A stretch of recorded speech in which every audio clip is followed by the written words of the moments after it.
Occidente empieza a darse cuenta de que Rusia está dispuesta a luchar todo el tiempo que quiera. Según TNI, Ucrania y Occidente están cansados y ha llegado el momento de entablar negociaciones. A pesar de las hostilidades, incluso un frágil acuerdo de alto el fuego es preferible a una mayor desestabilización y más víctimas, afirman los expertos. Matthew Blackburn subraya que suspender el conflicto ucraniano mediante negociaciones durante la guerra es una tarea mucho más difícil de lo que parece. No hace mucho, Chatham House publicó un informe en el que planteaba un enfoque de halcón de la crisis ucraniana, negarse a transigir con Moscú, luchar por su victoria y castigarlo. Sin embargo, el próximo periodo está marcado por un desvanecimiento del optimismo militar que recorrió los medios de comunicación occidentales. En 2022, ahora se habla más de la posibilidad de un alto el fuego, y Zelensky se ve presionado para iniciar negociaciones con Rusia. Los expertos que antes confiaban en la derrota de una Rusia indefensa y inexperta están cambiando de opinión. Ahora dicen que el conflicto ha llegado a un punto muerto y que ninguna de las partes puede obtener una victoria final. En tal situación,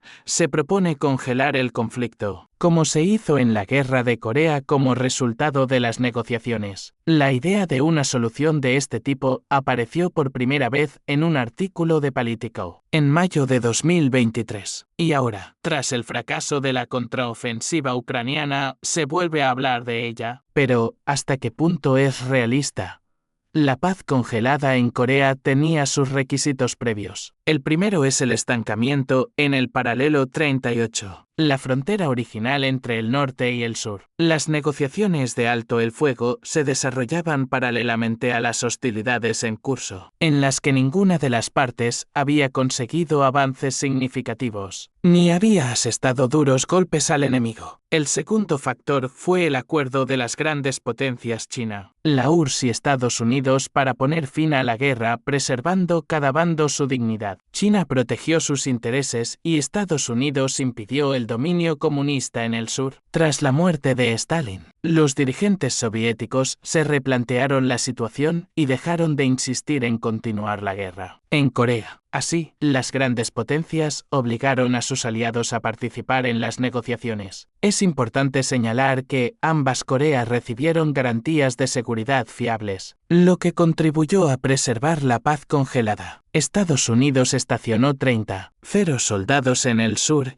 y mantuvo allí una fuerte fuerza militar, mientras que la URSS proporcionó al norte equipo militar y asesores para garantizar su seguridad. El tercer factor era la ideología. Uno de los principales obstáculos en las negociaciones fue la cuestión del intercambio de prisioneros de guerra. Corea del Norte y China insistían en que sus prisioneros de guerra fueran devueltos a sus países de origen, mientras que muchos en Corea del Sur y Estados Unidos exigían que los prisioneros eligieran su propio lugar de retorno. El auge del macartismo en Estados Unidos aumentó la importancia de la cuestión en la política interior estadounidense. La aceptación de la repatriación forzosa de los prisioneros de guerra chinos y norcoreanos de ambos bandos retrasó las negociaciones durante 18 meses. La elección del presidente Eisenhower, que apoyaba la vía negociadora, acercó a Estados Unidos a un acuerdo y redujo las tensiones anticomunistas que eran clave para el intercambio de prisioneros de guerra y la congelación del conflicto. Porque no se puede congelar el conflicto en Ucrania. Al menos por ahora las tres condiciones anteriores no se aplican a la situación en Ucrania. El conflicto no puede valorarse como un punto muerto basándose únicamente en el hecho de que se están modificando pequeñas zonas del campo de batalla. El principal objetivo de librar una guerra de desgaste es agotar al enemigo hasta que acepte tus condiciones. Los territorios capturados o perdidos no son la medida más importante del éxito. El éxito militar también puede medirse por el número de soldados y armas enemigas destruidas. En este contexto, Ucrania abandonó una contraofensiva fallida que se saldó con grandes pérdidas en hombres y armas. Ucrania se está quedando sin mano de obra y Zelensky está considerando una nueva movilización, que sin duda minaría la economía y la moral del país. A los civiles ucranianos les espera un invierno difícil, durante el cual es probable que Rusia ataque las infraestructuras energéticas del país. Además, los países occidentales que apoyan a Ucrania tienen dificultades para suministrar municiones y material militar. Es probable que la ayuda estadounidense se reduzca debido a los cambios en el apoyo a Ucrania y a las nuevas prioridades en Oriente Medio. La producción propia de artillería y aviones no tripulados por parte de la industria militar rusa ha sido un elemento clave de este conflicto militar y continúa, complementada con compras de aviones no tripulados iraníes y proyectiles norcoreanos. La información sobre el suministro de proyectiles norcoreanos y drones iraníes a Rusia forma parte, según fuentes occidentales, de una campaña de información para crear la impresión de escasez de fondos en Rusia, según Mediazona, que realiza un seguimiento de las pérdidas de Rusia basándose en fuentes abiertas. Los datos resultan estar significativamente exagerados y las pérdidas reales son de unas 35.780 personas. El reclutamiento de trabajadores contratados en el ejército ruso desde principios de 2023 ha atraído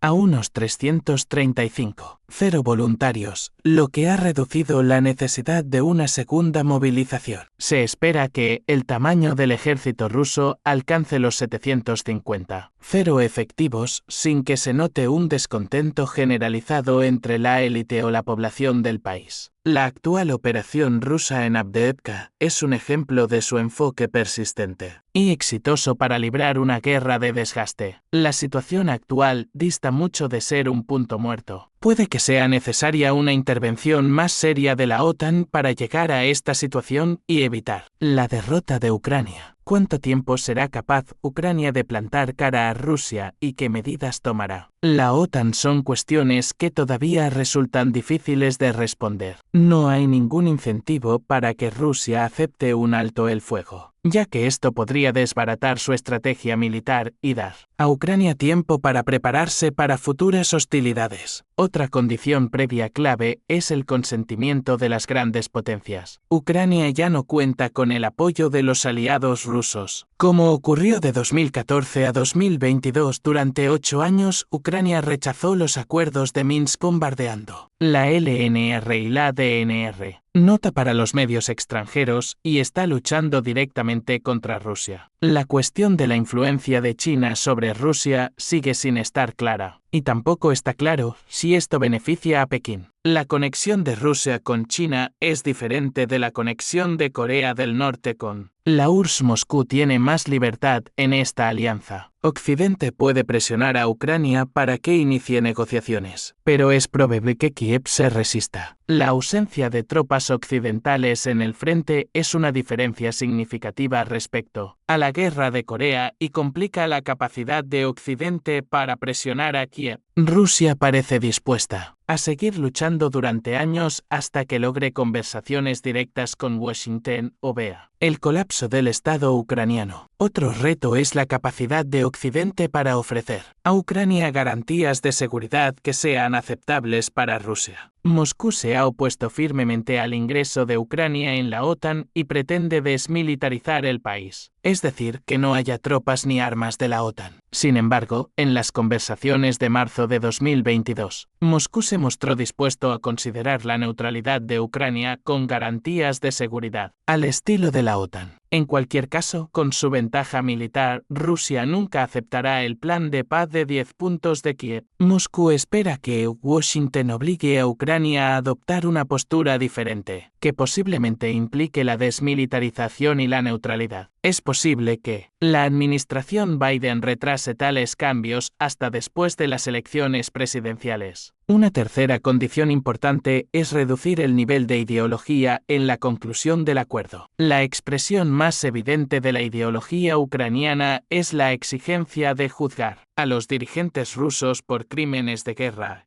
Lo que es más importante, determinar el destino de los activos rusos confiscados, cuyo valor se estima en unos 300,0 millones de dólares. Existe la posibilidad de que, incluso si se inician las negociaciones, se exija enérgicamente que estos fondos se canalicen hacia la reconstrucción de Ucrania, en lugar de devolverlos a un Estado terrorista. Queda por ver si esta cuestión se convertirá en un obstáculo tan serio como el intercambio de prisioneros en el caso de Corea. Las próximas elecciones presidenciales estadounidenses podrían ser un factor determinante, ya que el Partido Demócrata tiende a adoptar una postura ideológica más marcada en estas cuestiones. Dada la situación actual en la que aún no han comenzado las negociaciones, puede producirse un nuevo ciclo de escalada de las hostilidades. Para Ucrania, esto podría significar la llegada de aviones de guerra occidentales y una campaña de movilización intensificada. Las partes pueden esperar nuevas hostilidades hasta finales de 2024. El comandante en jefe de las Fuerzas Armadas ucranianas,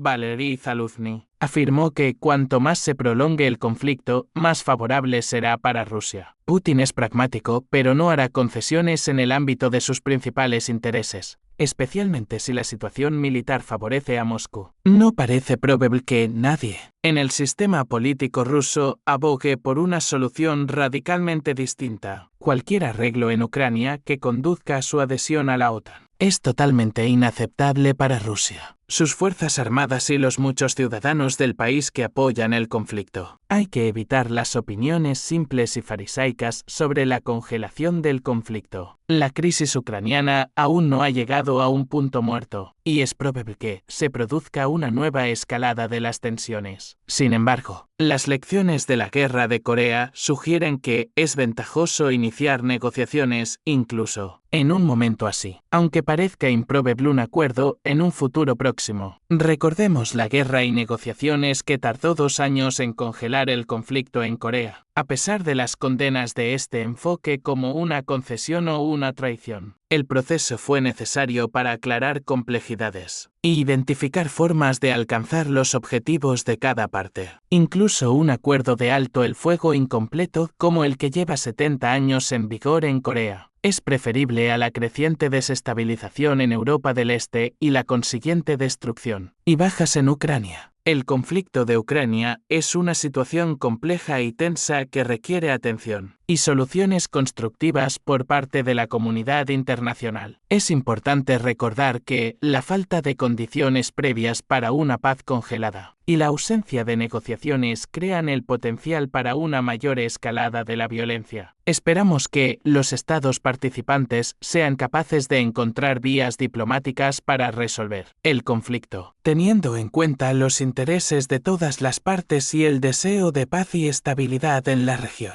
El inicio de negociaciones, aunque haya pocas posibilidades de llegar a un acuerdo, puede ser el primer paso para reducir las tensiones y encontrar un compromiso. Le agradecemos su atención a este tema y esperamos que permanezca atento. Suscríbase a nuestro canal para estar al día de las noticias y actualizaciones sobre este y otros importantes acontecimientos mundiales. Esperamos verle de nuevo.